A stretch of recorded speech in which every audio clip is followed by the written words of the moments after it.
அண்டை நாடான மெக்சிகோவில் இருந்து ஏராளமானோர் அமெரிக்காவில் சட்டவிரோதமாக குடியேறுவதுடன் அவர்களால் போதை மருந்து கடத்தல் அதிகரிக்கிறது என்பது அமெரிக்க அதிபர் டிரம்பின் முக்கிய குற்றச்சாட்டு.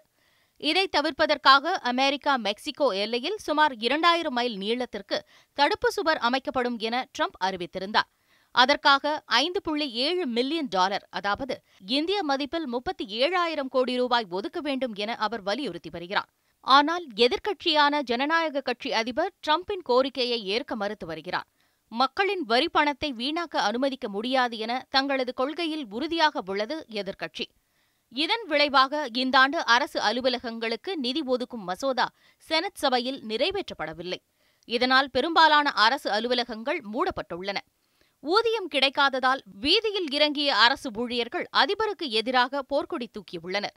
வெளியுறவு, உள்நாட்டு பாதுகாப்பு, நீதித்துறை, போக்குவரத்து ஆகிய துறைகள் நிதிக்காக காத்திருக்கும் நிலை ஏற்பட்டுள்ளது. அரசு அலுவலகங்களின் முடக்கம் 4வது வாரமாக தொடர்வதால் பல்வேறு முக்கிய பணிகள் பாதிக்கப்பட்டுள்ளன. இதனால் அமெரிக்க பொருளாதாரமும் பாதிக்கப்படும் என கருத்து எழுந்துள்ளது. அமெரிக்க வரலாற்றில் அரசு அலுவலகங்கள் இவ்வளவு நாட்கள் முடங்கவில்லை என்கிறது புள்ளிவிவரம். கடந்த 1995-96 ஆண்டுகளில் பில் கிளின்டன் அதிபராக இருந்தபோது அதிகபட்சமாக 21 நாட்கள் அரசு துறைகள் முடங்கியிருந்ததாக கூறப்படுகிறது. இதனிடையே மெக்சிகோ எல்லையில் தடுப்பு சுவர் எழுப்ப டிரம்ப் கையாண்டிருக்கும் ஆயுதம் அவசர நிலை பிரகடனம். ஆனால் உடனடியாக அந்த ஆயுதத்தை கையில் எடுக்கப் போவதில்லை என தெரிவித்துள்ள டிரம்ப், தனது கோரிக்கையை எதிர்க்கட்சி ஏற்காவிட்டால் அவசர நிலை நிச்சயம் பிரகடனப்படுத்தப்படும் என எச்சரித்திருக்கிறார். அதிபர் டிரம்பின் எச்சரிக்கைக்கு ஜனநாயக கட்சி பணியுமா என்பதை பொறுத்திருந்துதான் பார்க்க வேண்டும்.